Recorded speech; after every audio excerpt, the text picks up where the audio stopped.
All right, so are you ready to dive deep into Texas property taxes? I am. Because today we're going to be unlocking the secrets to maybe even lowering your bill. Okay. And we're going to be doing it using a couple of excerpts from Rachel Tripp's books, Lower Your Texas Property Taxes and Property Taxing Your Value Away. Okay. Now, she is a Texas realtor, so she has seen it all and wants to help homeowners like you and me fight back against those sometimes crazy high tax bills. Yeah, and it's interesting about her approach. She doesn't say don't pay taxes at all. It's really about understanding the system. Right. Know your rights and then use that knowledge to save some money. Yes, exactly. Like she says, knowledge is power. Yeah. And when it comes to something as important as property taxes, we want to make sure we're using all the power we have. Absolutely. And she really taps into that feeling we all have when that property tax bill comes. Oh. And it's like way more than we thought it was going to be. Oh, yeah. It's like a punch in the gut. Right. Especially when you're on a budget. Right. And so many people just think, oh, it's so complicated, I'm just going to pay it. But you know what? Yeah. Tripp shows us that there's another option. Okay. And it all starts with the appraisal notice. So the appraisal notice is not just a bunch of numbers we should just ignore until the bill comes. No, not at all. Think of it like your roadmap. Okay. It's going to tell you how your property's value is determined and ultimately how they come up with those property taxes. So what should we be looking at when we get that appraisal notice? So first you want to zero in on the appraised value. Okay. And Tripp makes a good point here. It's not necessarily what you paid for the home or even what it's worth today. It's what the appraiser thinks it was worth on a specific date. Oh, so that's why sometimes it feels like they're just making it up. Exactly. And this is often where people get tripped up. The notice will list like comparable properties. Yeah. But are those really comparable to yours? Right, like my neighbor's house might look the same from the outside, but inside it's completely different. Exactly. Or they have a pool and you don't. Right. All these details they factor in, like square footage bedrooms features, even the condition of the property. Tripp even tells a story about these homeowners who thought the appraised value is what they could sell their house for. Oh, wow. But often that's not the case at all. Right, the market determines that. The market dictates the price, exactly. And here's a pro tip from Tripp. Pay attention to the breakdown of the land value versus the improvements value. Okay. Make sure those numbers make sense. Got it. So we're saying the appraisal notice is the first place we need to be looking for any signs that our valuation is too high. You got it. And once you've figured out where those problems are, then you can move on to what Tripp calls your secret weapon. Okay. Homestead exemptions. Oh, homestead exemptions. Now, those sound interesting. They're like little shields protecting your wallet. Okay. Basically, they reduce the taxable value of your home, Okay. which means lower taxes. I like it. But there are some rules. It has to be your primary residence. Yeah. You got to be a Texas resident, and you have to be living there on January 1st. So there are some requirements there, but if you meet those requirements, what kind of savings are we talking about here? Oh, it can be a big difference. There's a standard $40,000 exemption, but there are others too, like if you're over 65 or if you have a disability or you're a veteran. It tells all these stories about people. Wow. Young families, retirees, single homeowners who saved a bunch of money Just by using those exemptions. just by using those exemptions. That's incredible. Okay, so we've tackled the appraisal notice and learned about homestead exemptions. What's next? Okay, well now it's time to put your detective hat on again. All right. Because we're going to look for errors. Okay. Because guess what? Mistakes happen. Oh, yeah. All the time. So, I'm ready to be Sherlock Holmes. all right. So first you want to compare all those details about your property on the notice Right. to your actual house. Okay. Are there any differences? Even small errors, like the wrong square footage, can really add up. Okay, so really dissecting that appraisal notice and then what? Then we do what's called a comparative market analysis, Okay. or CMA. Okay. So this is where you do some research, and you look for similar properties that have sold recently. Oh, so like looking online at Zillow Redfin? You can, Hmm. but the appraisal district website usually has better info. Oh, okay. And talking to a local realtor can be a great idea. Okay. They have a really good sense of the market. Tripp even says that mass appraisal techniques can sometimes lead to mistakes because they oversimplify things. Right. And she also says organization is key. Yeah. So you might want to think about spreadsheets or color-coded folders. Oh, yeah, I love a color-coded folder. Whatever works for you. But having a system is going to be a lifesaver. So we're not just complaining that our taxes are too high. We're building a case. Exactly. With evidence. And you're not storing the castle either. Okay. Tripp really emphasizes, that this is a negotiation, Okay. not a battle. So we want to be calm and organized. Okay, so no storming the castle, got it. So what's the next step then? It's time to meet the Appraisal Review Board. The ARB. The ARB. I've heard about them. Yeah, they're kind of like a judge. Okay. They're going to look at the evidence and make a decision, but you have to follow the rules and the timelines. Oh, I bet. Tripp tells these stories in her book about Lisa, who was really prepared and won her case, and then there's Tom, who wasn't prepared and didn't go so well for him. It sounds like preparation is key here. Oh, absolutely. What can we learn from Lisa's success? What does she do differently? Well, she had all of her evidence organized, she was ready to go, and she presented it all respectfully, and she made sure she met all the deadlines. Tripp even says that you should prepare for this hearing like you're prepping for a trial. Wow, okay. Yeah, you really got to be ready. All right, so we've got our evidence, we're ready to go. What exactly are we presenting to the ARB? Well, visuals are really powerful. Okay. So think about photos and videos, anything that can prove your point. So if I have a leaky roof, grab my phone and start filming. Exactly. You also want to have a market analysis ready to show them. This isn't just about finding houses that sold for less. Right. It's about showing them the whole market. The trends. The trends, right? And Tripp also says, look at your tax records. If you've had a big jump in value for no reason, that's a red flag. Okay. And don't forget about any repairs you haven't done. Right. Putting off fixing things. Yeah. That can actually help. Okay, this is a lot. Is this something I can do myself, or should I get like a professional, a lawyer? That's a great question. And it's something Tripp talks about in her books. For simple cases, you might be able to handle it on your own. Okay. But if it's more complicated or if you're just overwhelmed, a professional can be a huge help. Right, because they know the ins and outs. They know exactly what to do. And I love that we're not just accepting what they give us. Yeah. We're taking control. Yes, love that. We're making sure we're paying what we owe, but no more. Exactly. And you know what? Even if the ARB doesn't rule in your favor, there's another level. Yeah. The State Office of Administrative Hearings, or SOA. So wait, so even if we lose at the ARB, it's not over? It's not over. Think of SOA like a more formal court. Oh, okay. The deadlines are even more strict. Oh, gosh. You have to write this whole document explaining why the ARB was wrong, and your evidence has to be even better. Oh, wow. Tripp talks about being a lawyer, basically. Yeah. You really got to be on top of it. So professional appraisals and, Yes, exactly. You have to be really careful with your documentation. So you really have to think about the cost and, will it be worth it? Right. Before you go down this road. But whether you win or lose at the ARB, you need to know what the next steps are. Okay. So if you win, you get a new tax bill that's lower. Right.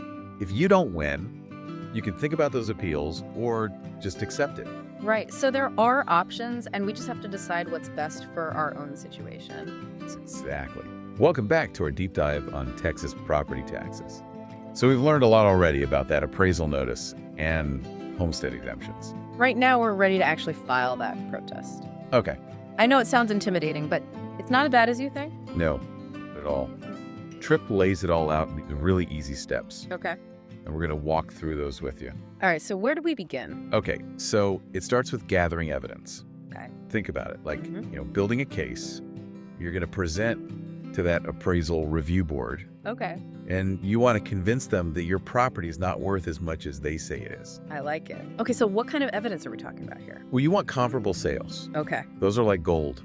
You want to find houses that are similar to yours. Okay. For size, location, features, and condition. Right. That have sold for less than your appraisal. So I'm going online to Zillow, Redfin, all of those. Yeah, those can help. But, the appraisal district website usually has more accurate info. Oh, okay. Good to know. And talking to a local realtor can be a great idea, too. Okay. They're the ones who really know what's going on in the market. Okay, so we're finding those comps that are going to help our case. Yeah, and don't forget to document anything, that might make your property less valuable. Okay. Like if you've had storm damage or, haven't done some repairs, or maybe there's a noisy highway that got built near your house. Oh, so all of those things actually matter. Absolutely. You want to take pictures. Okay. Get repair estimates. Yeah. Anything that helps tell the story of why your house might be worth less than what they say. Okay, so taking pictures, documenting everything like crazy. Yep. And go through that appraisal notice. Okay. With a fine-tooth comb. All right. And look for any mistakes, anything that's wrong, any little details they might have missed. Right. Sometimes just pointing out those little things can make a difference. Okay. That's good. And speaking of visuals, Yes. pictures and videos can be really, really helpful Oh, yeah, for sure. to show them what you're talking about. Right. A picture is worth 1,000 words, right? Okay. I'm grabbing my phone Okay, good. and documenting every little thing. Every little thing. Okay. Good. And speaking of documentation, Oh, yes. don't forget about the deadlines. The deadlines, right? Okay, where do I find those? They're on that appraisal notice. Yeah, okay. They'll tell you exactly when you need to file your protest. All right. Don't wait until the last minute. Right. Mark it on your calendar, set a reminder. Yeah, because nothing's worse than missing a deadline. Exactly. And if you're ever unsure, All right. just call the appraisal district. Okay, good tip. Always better to be safe than sorry. So we got our evidence, we got our deadlines. What's next? How do we actually file this thing? Okay, so now you fill out the official protest form. Okay, They'll give this to you at the appraisal district. okay. And you have to be really accurate and, thorough. Okay. They're going to ask you all about your property while you're protesting and all the evidence you have. So this is where I attach all those photos and comps and reports. The whole shebang. Okay. And make sure it's clear Okay. and easy to understand. You want them to be on your side. Right. So being organized is really key. No rambling rants allowed. Exactly. Once you fill it out, you send it in however they tell you to. Okay. Usually it's mailed or you can drop it off. And keeping copies of everything, right? Always keep copies. Just in case. Yeah. So you can prove that you met the deadline. Okay, so what happens next? The hearing. Well, not always. Oh. Sometimes they'll review it Okay. and make a change without a hearing. So we might not even have to go.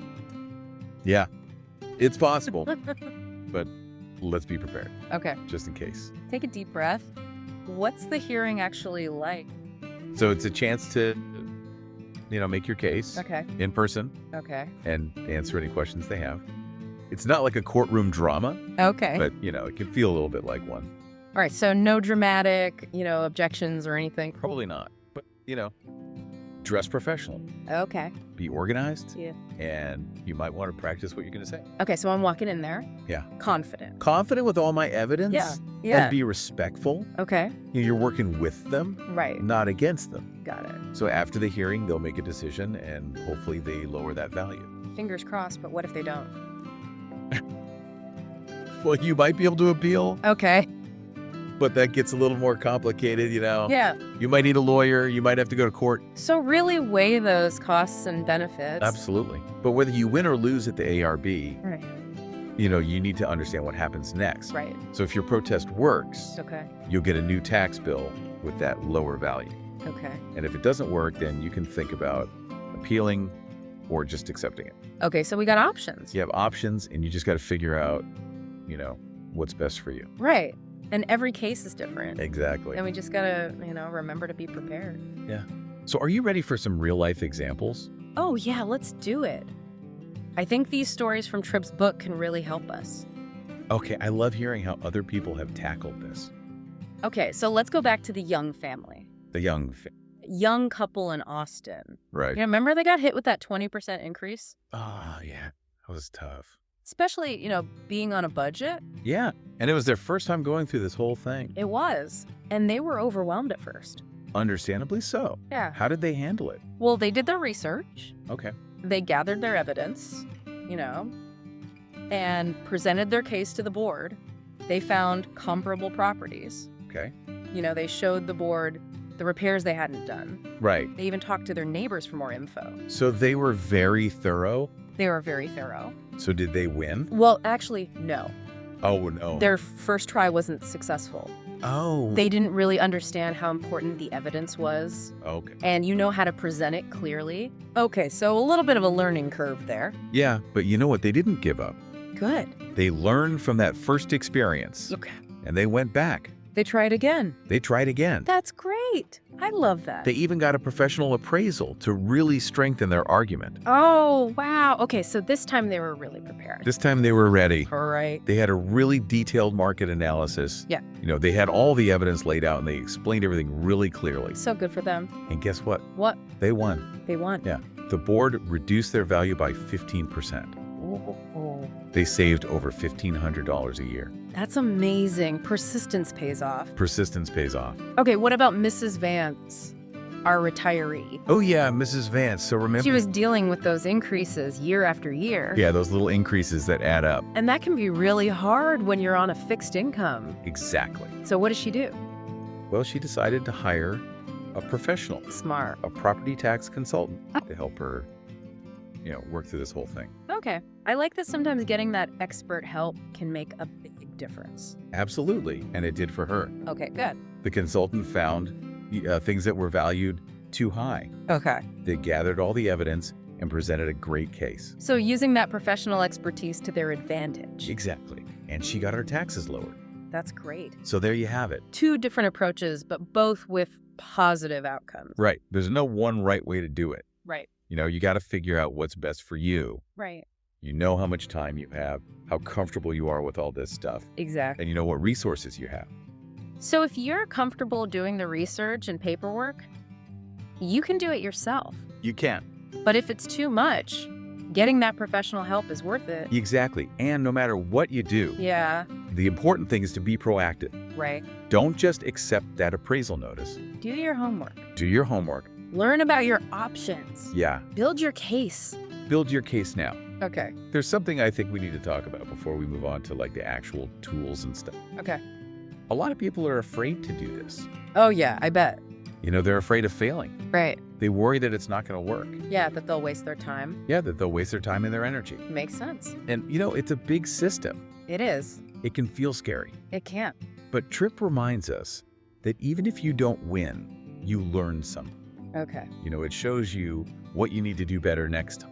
Right. What kind of evidence to get or how to present things better. And you can always appeal.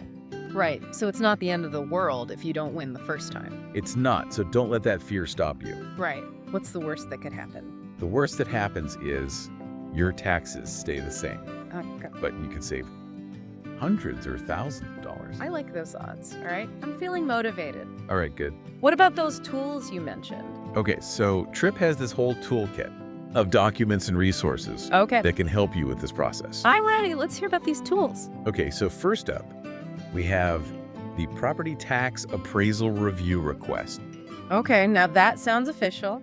It's the official way to let them know Okay. that you're challenging your appraisal, Okay. and it's your chance to explain why. Okay. So like our formal introduction. Your formal introduction, Well, like, make hey, sure we're you here. get here. We mean business. Exactly. And make sure you're specific, give them facts, Okay, and include any evidence you have. got it. What else is in this toolkit? Okay. So there's also a notice of protest form. Okay. You might not need this, Okay. but it's a good idea. What is that too? Well, it's like extra confirmation that you're serious about protesting. Okay. So it just makes your case even stronger. I like it. We're building a case here. We're building a case, and if you have a hearing, Yes. Tripp has this awesome checklist Oh. for everything you need to do. Oh, that's helpful. Yeah, like gathering your ID, organizing your documents, even, scheduling witnesses if you have any. I can see how that checklist would be really helpful. Yeah, it can feel overwhelming, Right. but this makes it easy. Okay, what about those witnesses? Any tips there?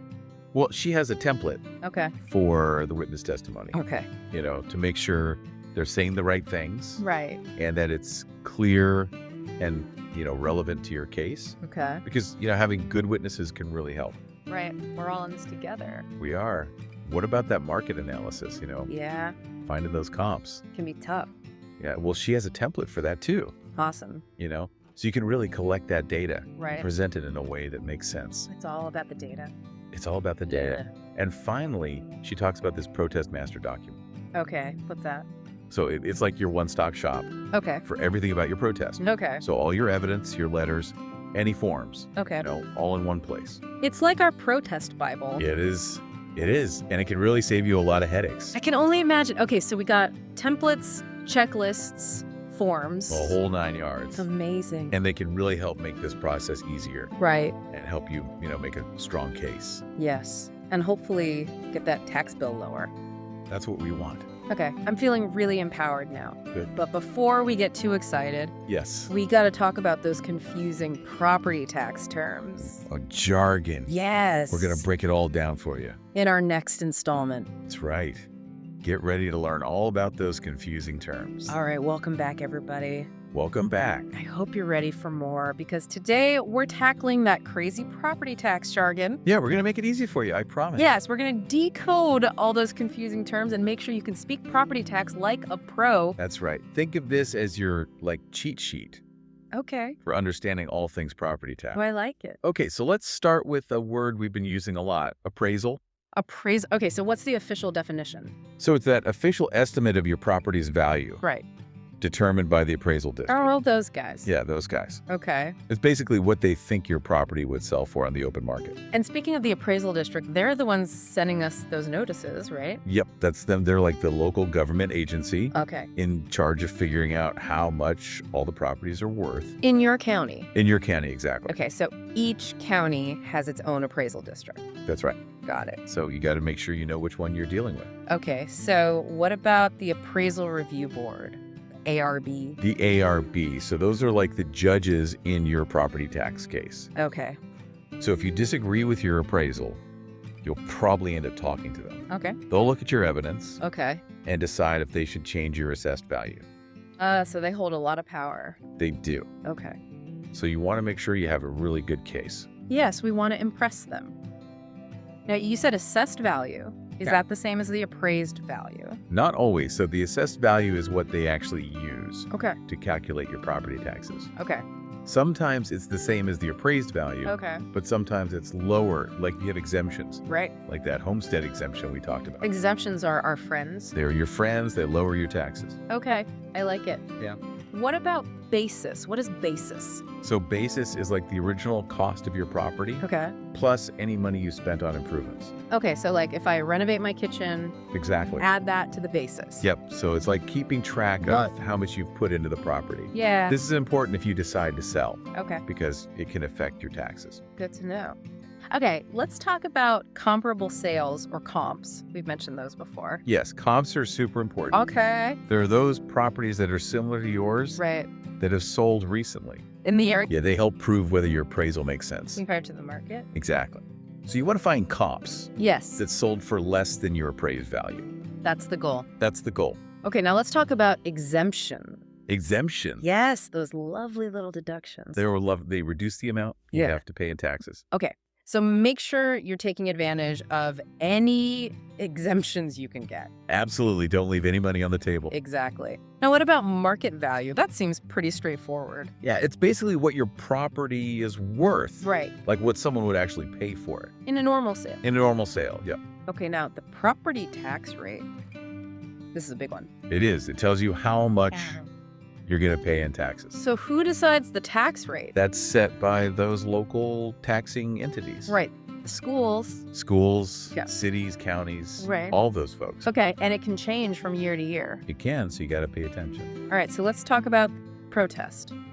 The protest, It's a word that scares some people. I know, but it's not as scary as it sounds. No, it's just formally disagreeing. Yeah, you're just saying, hey, I don't think this is right. Right? And it's your right as a homeowner. To do that. Yes, don't be afraid to use it. Okay. You also hear the term tax appraisal. Is that the same thing as an appraisal? Pretty much, yeah. It's just another way of Wrong. saying the same. Okay. And then there's a tax bill, everybody's favorite. Oh, yeah, the one we all love to get. That tells us how much we owe. Exactly. It shows you the amount based on your value and Yeah. that tax rate we talked about. So pay attention to those due dates. Pay attention to those due dates. Okay. Now, taxing entities, what are those again? Those are like the different groups Okay. that collect property taxes. So, like schools, Schools, cities, county counties. soon. Okay. What about value in use? I haven't heard that one before. So this is kind of interesting. It means that, Right. sometimes a property is being used for something that's different from what it could be used for. Okay. I'm not sure I follow. So imagine a property that's zoned for businesses, Okay. but right now it's a house. Okay. So that difference can affect how much it's worth. Oh, interesting. So even though it could be something else, it's what it's being used for right now that matters. Exactly. Now, what about the rollback rate? Have you heard of that? Rollback rate, does that mean our taxes are going down? Not necessarily. So the rollback rate is the tax rate. Okay. That would bring in the same amount of money as last year, Okay. even if values have changed. Okay. So it's a way for them Right. to kind of keep things stable. To keep their revenue stable. Exactly. Okay, what about those extra charges we sometimes see, like special assessments? What are those? Oh, yeah. Those are for specific improvements in your area, Okay. like new roads or sewer lines. So we're helping pay for those. Yeah, you're basically contributing to the cost of those improvements. And with that, I think we've covered all the major property tax terms. I think so. Wow, I feel like I can speak property tax fluently now. Good. That's the goal. Yes, remember, knowledge is power, and knowing this stuff can really help you save money. That's what we want. All right, so that's it for our deep dive into Texas property taxes. I hope you learned a lot. I hope so too. We've talked about the system, how to fight for a lower bill, and even how to understand all that confusing jargon. We covered it all. We did. Yeah. So remember, you don't have to be an expert to challenge your appraisal. No, you don't. Be proactive, do your research, and don't give up. And remember, there are resources out there. Yes. Like Tripp's books, online tools, Yeah. and even professionals who can help. Right. And don't be afraid to ask for help. Exact Talk to the appraisal district, local organizations, even your neighbors. Good idea. They've probably been through it too. Exactly, because lowering your property taxes isn't just about saving money. Right. It's about knowing your rights as a Texas homeowner That's right. and making sure you're paying what you owe. No more, no less. Exactly. So go out there, Fight the good fight. fight the good fight, and lower those property taxes.